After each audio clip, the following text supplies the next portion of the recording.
लिफाफे में 5,000 रुपए के करेंसी नोट थे। मैंने 2 घंटे तक कोलकाता की सड़कों पर मुसलसल आवारागर्दी की, महज ये देखने के लिए कि मेरा ताक़ुब तो नहीं किया जा रहा। मुतमईन होकर अपने दोस्तों से राब्ता कायम कर लिया। ठीक है, यहीं ठहरो, जवाब मिला। और तकरीबन आध घंटे बाद मैं और पाटिल एक कार में उड़े चले जा रहे थे। इसने हेडक्वार्टर का एक ज़रूरी पैगाम मुझे थमा दिया था। लिफाफे पर लिखा था, जिससे मुतल्लिक है सिर्फ वही पढ़े, खसूसी इंतहाई खुफिया। पढ़ने के बाद फ़ौरन ज़ाया कर दूँ। विंग कमांडर बाटला मिलने के इम्कानात। आगे तफसील दर्ज थी। घर से फाइलें हासिल करो फ़ौरन। इसे ज़ाया कर दो, इसे ज़ाया कर दो, इसे ज़ाया कर दो। मैंने पाटिल के सिगरेट लाइटर से कागज़ जला दिया। मास्टर आपका मुंतज़िर है। इसने कार का रुख एक मज़ाफ़ाती आबादी की तरफ मोड़ दिया। हमने गाड़ी बस्ती के बाहर ही पार्क कर दी और ख़ुद पैदल इस मकान की तरफ चल दिए जहाँ स्पाई मास्टर मेरे मुंतज़िर थे। मेरे वहाँ पहुँचते ही उन्होंने एक नक्शा मेरे सामने फैला दिया, जिस पर एयरफोर्स ऑफिसर कॉलोनी में बने विंग कमांडर बाटला के घर की निशानदेही की गई थी। आज रात मीटिंग से इसकी वापसी 10 बजे होगी। हमारी इतलात के मुताबिक इसके ज़ाती ब्रीफ केस में बड़े अहम डॉक्यूमेंट्स होंगे और कल अलियो सुबह वो एयर हेडक्वार्टर इन कागजात समेत परवाज कर जाएगा। हमारे पास बस एक ही रात है। उन्होंने मेरे चेहरे पर नजरें जमाए हुए कहा, ठीक है सर। मैंने गर्दन हिलाकर रजामंदी जाहिर की। हम दोनों इस गेम के पार्टनर होंगे। उन्होंने मुझसे हाथ मिलाया। डील हम दोनों के मुंह से निकला। आओ कुछ इंतजामात का जायजा भी लेना है। उन्होंने हिफाजत खुद इख्तियारी के लिए एक नन्हा सा पिस्तौल मुझे थमा दिया। फिलहाल इसी पर कनात करो, उन्होंने हंसते हुए कहा, क्योंकि वो बखूबी जानते थे कि इसकी हैसियत किसी कमांडो के नज़दीक मामूली से खिलौने से ज़्यादा हरगिज़ नहीं। जब मैंने उन्हें ज्ञानी के इनाम के मुतालिक बताया तो उन्होंने हंसते हुए वो पैकेट मुझे लौटा दिया। इसके मुस्तहिक सिर्फ और सिर्फ तुम हो। हम दोनों इस कार तक आए। अब पाटिल के बजाय मेरे स्पाई मास्टर कार ड्राइव कर रहे थे और जैसे ही हम ज़ेली सड़क से घूमकर बड़ी सड़क तक पहुंचे, मैंने एक गाड़ी को दरख्तों के झुंड से अपने ताक़ुब में निकलते देख लिया। अंदरूनी शीशे में वो गाड़ी हमसे चिमटी नजर आ रही थी। फ्रेंड्स सर मेरी तरफ देखकर मुस्कुराए। कमाल के आदमी थे वो। धूप अपना बिस्तर समेट रही थी। उजालों पर अब तारीकी ने यलगार शुरू कर दी थी। सूरज हमारे ताक़ुब में डूब रहा था। हम लोग अब इस सड़क पर आ गए थे जो ऑफिसर्स कॉलोनी को जाती थी। ताक़ुब में आने वालों ने फासला बढ़ाना शुरू कर दिया था। इस सड़क पर ट्रैफिक ना होने के बराबर थी। हम लोग जैसे ही एक मोड़ घूमे, सड़क के किनारे खड़ी पुलिस की जीप ने हमें रुकने का इशारा दे दिया। महज चंद सानियों को मैंने स्पाई मास्टर को चौंकते देखा, फिर वो मुतमईन हो गए। जीप के नज़दीक उन्होंने ब्रेक लगा दिए। हमारी कार के रुकते ही जीप की आड़ में खड़े 4 मुसल्लह फौजी सामने आ गए। हमें धोखा देने के लिए उन्होंने पुलिस के भेस में ट्रैफिक चेकिंग पार्टी का रूप धार कर छापा मारा था। क्या ये लोग हमें जानते थे? सबसे पहला यही सवाल मेरे जहन में पैदा हुआ और फिर इसका जवाब भी फौरन मिल गया। Hands up. उन्होंने स्टेन गन्स हमारी तरफ तान कर ललकारा। हम दोनों ने फौरन हाथ उठा दिए। पागल हो गए हो क्या तुम लोग? मेरे सर ने अंग्रेजी में उन्हें डांट पिलाई। इनका लहजा भी कुछ ऐसा ही था कि वो लोग एक दफ़ा तो ठठक गए। कौन हो तुम? इनके कमांडर ने अंग्रेजी में दरियाफ्त किया। जवाब में मेरे स्पाई मास्टर ने जो कुछ कहा, इस पर कम से कम मैं तो एक दफ़ा दहल ही गया। उन्होंने आर्मी कोड के ज़रिए अपना ताल्लुक भारतीय आर्मी इंटेलिजेंस के खसूसी यूनिट से जाहिर किया। कोई पहचान? वो लोग कुछ ज़्यादा ही चालाक थे। Shut up. मैं पहचान जेब में लिए फिरता हूँ, तुम खुद चेक करो। वो हाथ उठाए धाड़े। कमांडर ने अपने साथियों को चौकन्ना रहने का इशारा दिया और खुद वो जीप की तरफ लपका ताकि वायरलेस पर सर के मुतालिक इंक्वायरी करें। अभी वो बमुश्किल चंद कदम ही चला था जब मैंने बड़ी तेज़ रफ्तारी से अपनी सिमत बढ़ती इस कार को देखा जिसे हम पीछे छोड़ाए थे। सिपाही हम पर नजरें जमाए खड़े थे। वैसे भी ये एक आम सी सड़क थी, यहाँ से कारों का गुजरना ही था, इसलिए शायद किसी ने इस बात का नोटिस न लिया।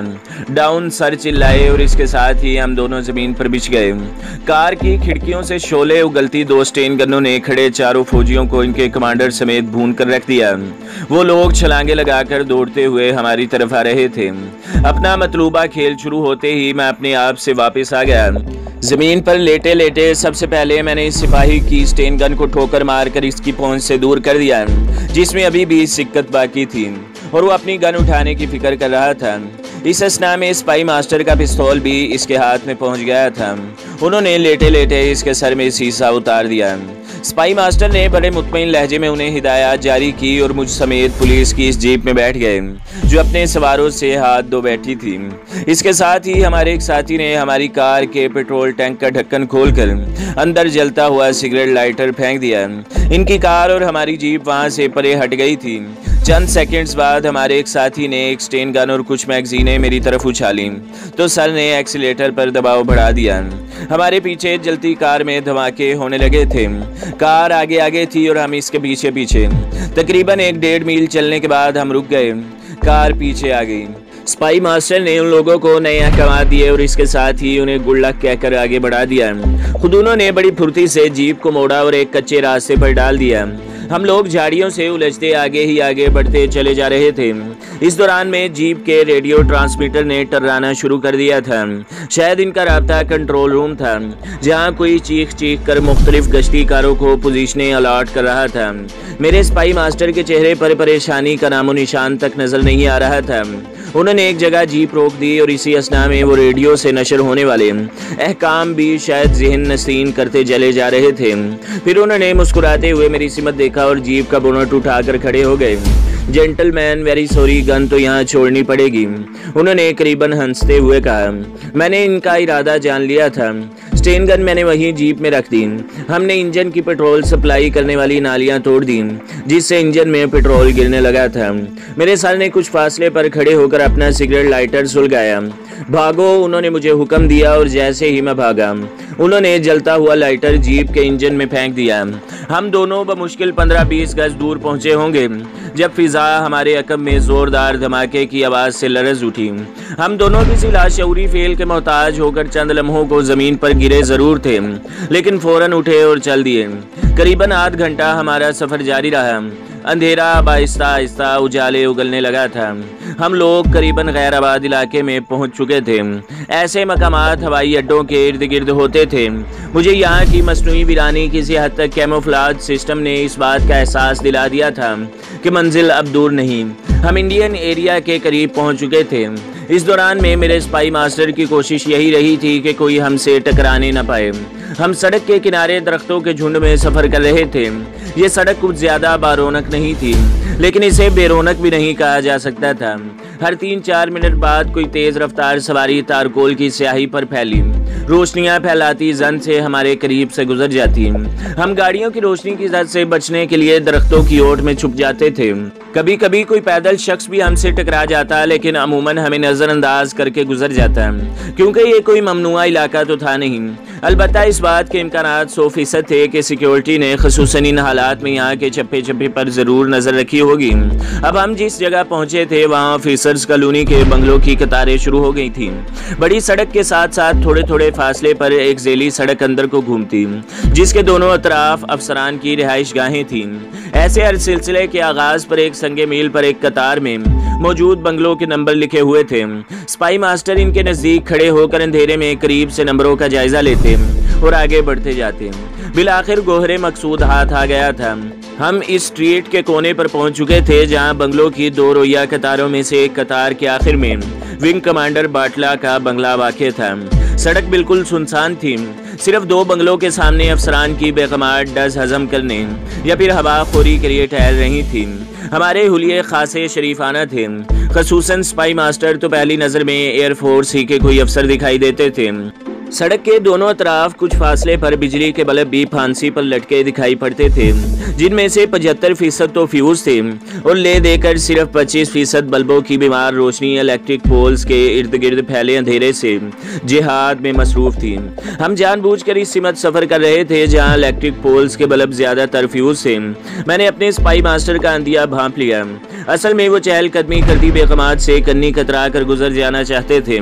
औरत फितरतन कुछ ज़्यादा ही तजस्सुस पसंद वाक़े होती है। ऐन मुमकिन है सिक्योरिटी के किसी तरबियत याफ्ता मुलाजिम को तो आप पर शक न गुजरे, लेकिन कोई मामूली जहन की औरत आपका हुलिया ज़रूर अपने लाशऊर में महफूज कर लेगी। अपने टारगेट के इर्द गिर्द पाए जाने वाले वजूदे जन को शजरे ममनुआ जानिए।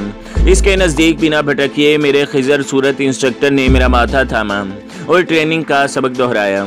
हम एक दूसरे के पहलू ब पहलू इस तरह चल रहे थे कि गौर करने पर भी हमारे चेहरे एक दूसरे की ओट में छुपे दिखाई पड़ते। फिर वो मरहला भी बखैर खूबी तय पा गया और अगले चंद मिनट के बाद हम इस बंगले के सामने घने दरख्तों के झुंड में खड़े थे, जिसके गेट से बाहर लगी कॉल बेल से मुंसलिक प्लास्टिक की तख्ती अपने पीछे जलते बल्ब की रोशनी में इसे विंग कमांडर बाटला की रिहाइशगाह बता रही थी। इमारत एक मंजिला थी। यहाँ करीबन तमाम इमारतें एहतियाती तदाबीर के पेश नज़र एक मंजिला ही बनाई गई थी। बगलों की इस कतार की पुष्ट पर खाली मैदान में उगी झाड़ियां किसी भी फौज की पनाहगाह का काम दे सकती थी। दुश्मन ने ये इकदामात यकीनन इस एरिया को कैमोफ्लेज करने के लिए किए थे, लेकिन चांसेस दोनों के लिए 50-50 थे। हमने भी इन्हीं झाड़ियों की ओर से यलगार करना थी। बंगले के गेट से मुल्हिक बाग में किसी मुसल्ले संतरी की मौजूदगी के इम्कानात भी नज़रअंदाज नहीं किए जा सकते थे। अभी रात के बमुश्किल 9 बजे थे और अंदर जगमगाती रोशनियों के अकब से वेस्टर्न म्यूजिक की हल्की की आवाजें उबर कर यहाँ मुकीम लोगों के ज़ौक़ का पता दे रही थी। आज सनेचर की रात थी और सनेचर की रात की भारतीय सोसाइटी में क्या हैसियत है, इसका अंदाज़ा हमें खूब था। हमारे अंदाजे के मुताबिक विंग कमांडर बाटला अभी घर नहीं पहुंचा था, क्योंकि बरामदे के सामने हमें किसी गाड़ी के आसार नजर नहीं आ रहे थे।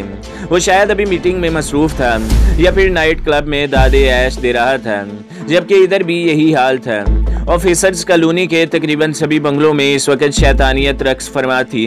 दरख्तों के झुंड से और फिर मेन गेट के ऊपर से झांक कर हमने जोग्राफियाई और माशरती हालात का एक सरसरी सा जायजा लिया था। फिर हम घूम कर बंगले की पुश्त पर चले आए, जहाँ बड़ी बड़ी खोर्द घास अपनी आगोश वाक़िए हमारी मुंतजिर थी। इन्हीं झाड़ियों की ओट में हमने अपना शरीफाना लिबास नायलन के एक थैले में मुंतकिल किया और इसे स्पाई मास्टर ने अपनी पुश्त पर किट की तरह बांध लिया। एकदम खालिस्तान एहतियाती तदाबीर के पेश नज़र किया था। मुबादा कहीं दूबदू मुकाबले या मिशन के दौरान किसी और चक्कर में हमारे कपड़े फट जाएं तो इनका मुतबादल मौजूद रहे। फिर दूसरी बात यह भी थी कि हमें यहाँ से फरार होने के लिए भी शरफन का हुलिया अपनाना था और सफ़ेद पोशों के कपड़े बेदाग होते हैं। हमारे पास 2 ऑटोमेटिक पिस्तौल थी, एक छोटी सी क्लोरोफार्म की शीशी अपने बेनाम से वजूद और ट्रेनिंग के सिवा बज़ाहिर और कुछ नहीं था, जो हमें ऐसे काम करने के लिए खसूसी तौर पर दी जाती है। ये सब कुछ इस कदर काफ़ी हरगिज़ न था कि हम इसके बलबोते पर इस दहकते जहन्नुम का ईंधन बनने चले आते, लेकिन वो कोई और ही जज्बा था जो हमारा मान बढ़ा रहा था। हमारा सबसे मुअस्सर खुदाए बुजुर्गों बरतर की ज़ात पर हमारा बेपनाह यकीन और गैर मुतज़लज़ल एतकाद हमें हर डगमगाते लम्हे में ताकतवर सतून की तरह सहारा देकर खड़ा किए रखता और हम बेसरो सामान नाचीज से बंदे बसा औकात वो कुछ कर गुजरते कि एक आलम अंगिस्त बदनदां रह जाता। मेरी आंखों के सामने अंधेरे में भी लोहे का वो मोटा पाइप हलकोरे लेता दिखाई दे रहा था, जिसके जरिए हमें छत तक पहुंचना था और वहां लेट कर इस हंगामा नवनोश के सर्द होने का इंतजार करना था, जिसके बाद ही कुछ मुमकिन था। हमें ब्रीफकेस पर ही नहीं, घर के जेवरात और नकदी पर भी हाथ साफ करना था और यह सब कुछ इस ड्रामे का हिस्सा था जिसने इस जासूसी कारनामे को महज चोरी जाहिर करना था और चोरों ने ब्रीफकेस भी इसमें मौजूद दौलत या किसी किस्म की कीमती शय के लालच में उड़ा लिया होगा। हमें इल्म था कि महज आम सी चोरी का शक होने पर इस मामले को ज्यादा सीरियस नहीं लिया जाएगा, क्योंकि ऐसी इक्का दुक्का वारदातें यहाँ होती ही रहती थी।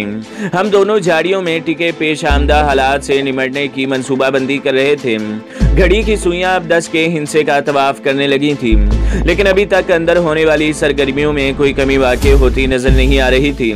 हमारी तरफ गालबन किचन था, जिसकी लाइट तब से अब तक मुसलसल जल रही थी। स्पाई मास्टर ने मुझे कुछ हिदायत देकर वहीं रुकने को कहा, फिर अपनी कमीनगाह से बाहर निकले और झुककर तेजी से चलते बंगले की दीवार से जा लगे। उनकी जिस्मानी चुस्ती और फुर्ती पर बेइख्तियार मेरे मुंह से नाराए तहसीन बुलंद हुआ। बिलाशुबा वो किसी सर्कस के मंजे हुए जिम्नास्टर नजर आ रहे थे। अपने दोनों हाथों की हथेलियां उन्होंने करीबन अपने कद के बराबर दीवार पर जमाई और उन्होंने हथेलियों के बल पर अपना सारा जिस्म फिजा में बुलंद किया। शायद वो खतरा मोल लेकर अंदर के हालात का जायजा ले रहे थे। करीबन 1 मिनट बाद वो अपनी पहली पोजीशन में वापस आए। अब वो दोबारा इसी तरह झुके झुके मेरी तरफ भागे चले आ रहे थे। कमॉन बॉय, टारगेट पहुंच चुका है और इसी हर हाल में यहीं हिट करना है। अगर ये मौका निकल गया तो शायद फिर कभी हाथ ना आए। उन्होंने मेरे नज़दीक पहुंचकर सरगोशी की। ओके मास्टर, मैंने अपनी जगह से रेंगना शुरू किया। मेरा रुख इसी पाइप की तरफ था जिसके जरिए बंगले की छत पर पहुंचना था। मास्टर मुझसे कुछ फासले पर जमीन पर कोहनियों के बल लेटे, हाथ में पिस्तौल लिए छत पर नजरें जमाए हुए था ताकि हंगामी सूरत हाल से निमट सके। महज 2 मिनट मैंने छत तक पहुंचने में खर्च किए थे। छत पर पहुंचकर मैंने लेटे लेटे चारों तरफ का जायजा लिया। इर्द गिर्द तमाम बंगलों की छतें वीरान दिखाई पड़ती थीं।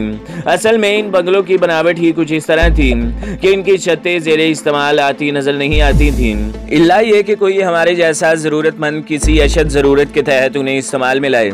हर तरह के खतरात से बेनियाज होकर मैंने छत के कोने पर लेटे लेटे पेंसिल टॉर्च रोशन करके मास्टर को ग्रीन सिग्नल पास किया और दूसरे ही लम्हे वो पाइप के नज़दीक पहुंच चुके थे। ऊपर पहुंचने में हस्बे तवक्का उन्होंने मुझसे भी ज़्यादा फुर्ती का मुजाहिरा किया था। फिर हम दोनों एक दूसरे से कुछ फासले पर लेटे आसमान पर तारे गिनते रहे। खुदा खुदा करके रात के 12 बजे सारी कॉलोनी अंधेरे में डूब गई। इसके बाद भी हमने आध घंटे मजीद इंतज़ार करने का फैसला किया। आधे घंटे बाद सिपाही मास्टर का मजबूत हाथ मेरा शाना सहला रहा था।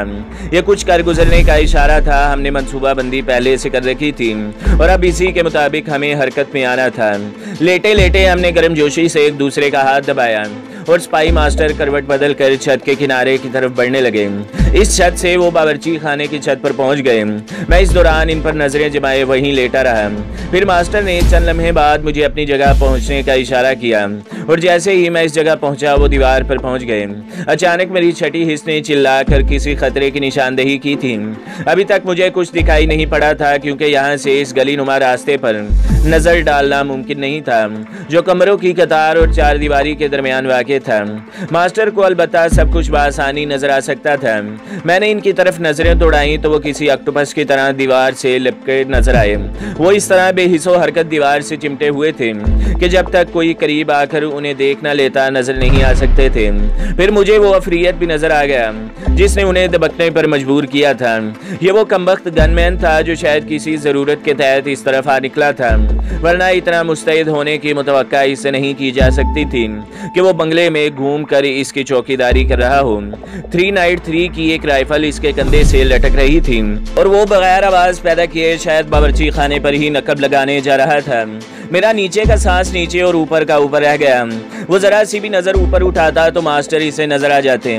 बात ये नहीं कि वो हम पर गालिब आ जाता या हमारी गिरफ्तारी का खतरा था। मुमकिन है ऐसा भी रहा हो, लेकिन सबसे बड़ी बात यह थी कि उसके साथ मामूली से मार्के की सूरत में भी हमारे सारे किए किराए पर पानी फिर सकता था और ये नुकसान नाकाबिले बर्दाश्त होता। मैंने सांस रोके हुए ही खुद को ऐसी पोजीशन में कर लिया था कि किसी भी खतरे के पेशे नज़र यहाँ से जिस लगाकर इसका टेंटुआ दबा दूँ।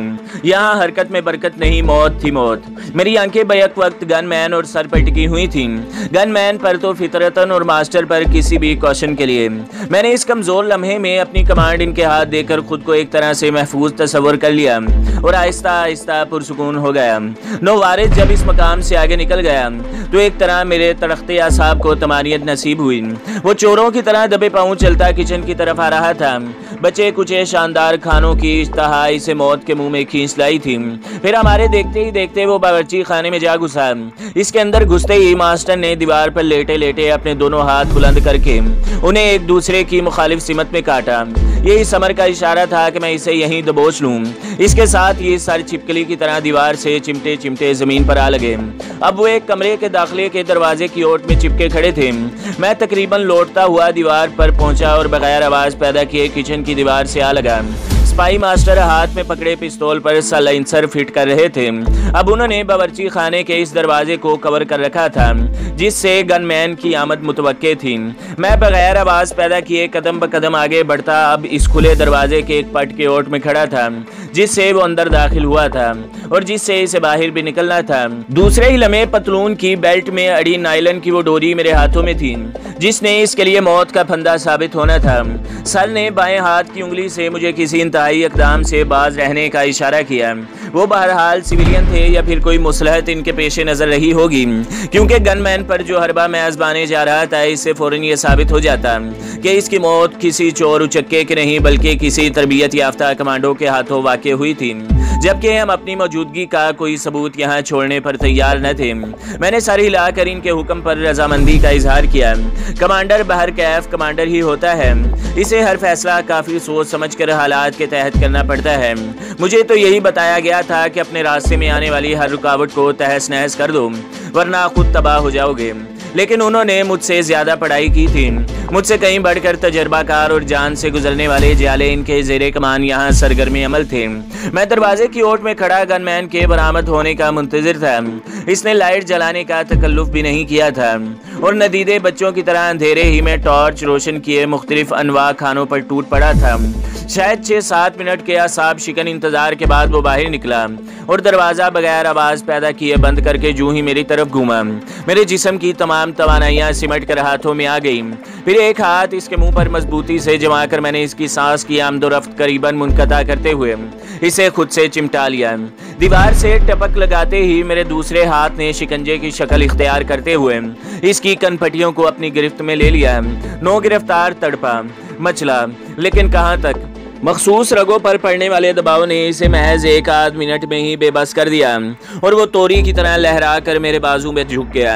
स्पाई मास्टर हमारे सर पर पहुंच चुके थे। उन्होंने कोई खतरा मोल लेना न चाहा और टेप से इसका मुंह बंद कर दिया। मैंने इसे कंधे पर उठाया और स्पाई मास्टर ने आगे बढ़कर किचन का दरवाज़ा खोल दिया।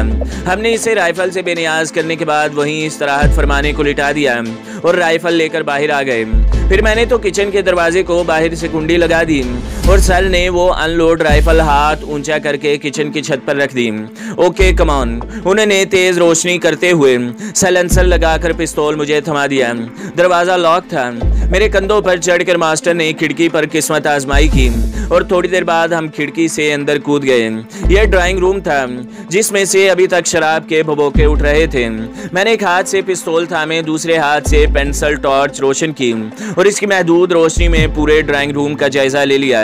एक कॉर्नर्स पर रखा एक हार और कुछ नकदी हमारे हाथ लगी जो मैंने अपनी जेबों में ठोंस ली। ड्राइंग रूम के दरवाजे के नजदीक पहुंचते ही हमने टेलीफोन की तार काट डाले और बाहर कॉरिडोर में आ गए।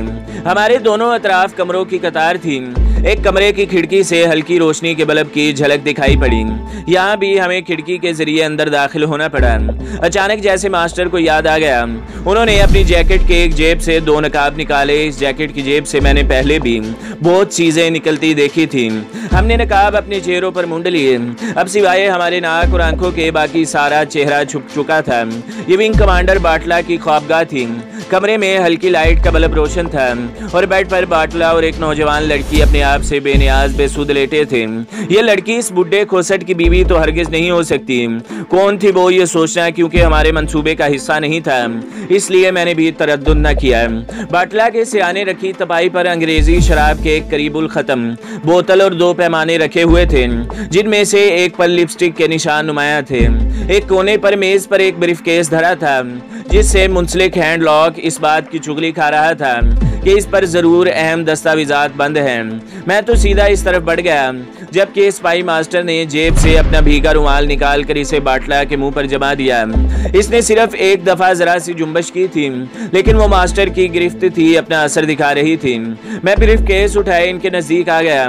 फिर अचानक अगर मैं होश में ना आ जाता तो शायद वो बंगला हमारा मरकट बन जाता। बाटला के मचलने से लड़की की आंख खुल गई। इसने पटपटा कर आंखें खोली और खौफ के मारे चीख भी इसके गले में घुटी रह गई। उन्हें चंद लम्हात से जो हैरत और खौफ ने इसकी आवाज बंद करके हमें मुहैया किए थे, फायदा उठाकर मैं अपनी जगह से उछला और करीबन उड़ता हुआ इस पर आ रहा। मेरा हाथ इसके मुंह पर जम गया लेकिन इसमें न जाने इतनी ताकत कहां से आ गई कि वो मुझसे जोर आजमाई पर तुल गई। इस दौरान खौफ से इसकी आंखें फटी पड़ी थी। किसी औरत पर मैंने जिंदगी में इससे पहले हाथ नहीं उठाया था। ओमा से भी सिर्फ दफाई जंग लड़ी थी। मैं चंद लम्हों के लिए जहनी उलझन का शिकार हो गया कि इस बला का क्या करूं। मास्टर ने ये बात नोट कर ली और दूसरे ही लम्हे एक और रुमाल इस तड़पती मचलती लड़की की नाक पर आ रहा और वो 2-3 सांसों के बाद ही इसके कसबल निकाल दिए। हमने इससे निमटते ही उसे कानों में पहने हीरे के टॉपिस से बेनियाज कर दिया। इसके सराने रखे जेवरात उठा लिए। स्पाई मास्टर ने दोनों के सरानों के नीचे रखे बटुए भी उड़ा लिए और दूसरी मेज पर रखी विंग कमांडर बाटला की घड़ी भी अपनी जेब में डाल ली। बाटला और इसकी दाश्ता को इनके हाल पर छोड़कर हम बाहर निकल आए और दोबारा इसी रास्ते से इन्हीं झाड़ियों तक पहुंच गए।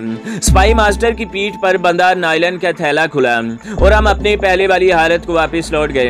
अब हमारी कामयाब मुराजत का आगाज होने वाला था। मुझे इन रास्तों का बिल्कुल इल्म नहीं था। इस वक्त करीबन 1:30 बज रहा था। और हमें बमुश्किल 2-2.5 घंटे की मजीद मोहलत नसीब थी। इसके बाद इनमें से कोई ना कोई तो ज़रूर होश में आ जाता। जेवरात की हमने एक पोटली सी बांध ली थी और ब्रीफ केस इसी नायलन के थैले में मुंतकिल हो चुका था। अब स्पाई मास्टर आगे आगे था और मैं पीछे पीछे। सैलेंसर उतार कर अब मैंने कपड़ों में छुपा लिया था। करीबन 1.5-2 मील चलने के बाद हम एक नाले पर पहुंच गए और जेवरात की पोटली से निजात हासिल कर ली। यहीं एक दरख्त के नीचे बैठकर स्पाई मास्टर ने नायलन के थैले से ब्रीफ केस निकाला। फिर इनकी जैकेट से अजीबो गरीब औजार बरामद होने लगे और चंद मिनट बाद उन्होंने तालों की दूसरी सिमत से ब्रीफ केस तोड़कर खोल दिया। पेंसिल टॉर्च की रोशनी में हमने नीले कागजात का जायजा लिया। यही हमारा मकसूद था। खुशी से स्पाई मास्टर का चेहरा खिल उठा। खुद मेरी हालत नाकाबिले बयान थी। मेहनतें, रियासतें और मुजाहिदे रास आ गए थे तो एक इंसबात सा अंदर ठाठे मारने लगा था, खसूसन इन हालात में जब भी हम टारगेट हिट करते। रूहानी कैफो सुरूर की एक कभी ना ख़त्म होने वाली कैफियत हम पर छा जाती। तब सारे दुख तकलीफें जैसे मिट्टी में मिल जाते और इस बात का एहसास ही ना रहता कि अब से थोड़ी देर पहले हम किस अजाब से गुजर रहे थे। सुबह सादिक के करीब हम कोलकाता के मज़ाफ़ाती इलाके में वाक़े अपने सेफ हाउस तक पहुंच चुके थे, जहां हमारे साथी बेचैनी से हमारे मुंतजिर थे। ये वही लोग थे जो कल हमारे लिए रहमत के फरिश्ते बनकर नाजिल हुए थे। सबसे पहले स्पाई मास्टर ने इन लोगों की खैरियत ही दरियाफ्त की थी। जब उन्हें सब अच्छा की रिपोर्ट मिली तो एक सुकून बख्श मुस्कुराहट इसके होंठों पर आ गई। अगले ही लम्हे हम दोनों एक रेडियो सेट के करीब खड़े थे। मास्टर ने खुद ही हेडक्वार्टर से राब्ता कायम किया। Grand this is little master over. चंद सानियों तक हम दोनों ही रेडियो पर टुकटुकी जमाए खड़े रहे, जैसे इससे कहीं मौजे की तवक्का थी। लेकिन दूसरी तरफ सिर्फ शू शां की आवाजें ही सुनाई दे रही थी। दोबारा मास्टर ने रिसीवर स्विच ऑफ करके राब्ता कायम किया। Grand this is little master over. उन्होंने 2-3 दफा तसलसल से ये फिक्रा दोहराया। इस दफा हमारी मुराद बराई। Little master grand master attending you over. मैं बेचैनी का मुजाहिरा करते हुए करीबन सीट पर झुक गया। ग्रैंड मास्टर टारगेट हिट हो गया है ओवर। लिटिल मास्टर फाइन मुबारक 0 बजे पॉइंट ग्रीन सिग्नल 5 पानियों से दोस्त उभरेंगे। Message repeat over. रात 0 बजे पॉइंट ग्रीन सिग्नल पानियों से दोस्त उभरेंगे ओवर। सिपाही मास्टर ने पैगाम दोहराया। Good luck little master over and all. सिलसिला कट गया। हम बाहर आ गए जहां मकामी दोस्तों ने हमारे लिए नाश्ता तैयार कर रखा था। नाश्ते की मेज पर स्पाई मास्टर और मेरे अलावा 2 और दोस्त भी बराजबान थे, जिन्हें नाश्ते के दौरान मास्टर ने बंगाली जुबान में ब्रीफिंग की थी। मेरे तो कुछ पल्ले न पड़ा। वो शायद नामानूस जुबान में गुफ्तगू इसलिए कर रहे थे कि मैं इनकी बातें न समझ सकूं। फिर एक एक करके वो सब लोग वहां से रुखसत हो गए। सिर्फ एक जवान सेफ हाउस की हिफाजत के लिए यहाँ रह गया। यह मज़ाफ़ाती इलाके की एक अलग थलग बस्ती थी, जहाँ मकानात एक दूसरे से हटकर बनाए गए थे। इस जगह का इंतखाब खसूसी अहमियत के पेश नज़र अमल में आया होगा, क्योंकि यहाँ रेडियो सेट रखा गया था और भरे पूरे इलाके में कहीं भी हमारे पैगामात डिटेक्ट होने का खतरा था। दूसरी वजह यहाँ की हिफाजती लोकेशन थी। यहाँ तक आने के लिए मेन रोड से एक बगली सड़क को मुड़ना पड़ता था, जिसके बाद एक और सड़क घूम कर इस इलाके में आती थी।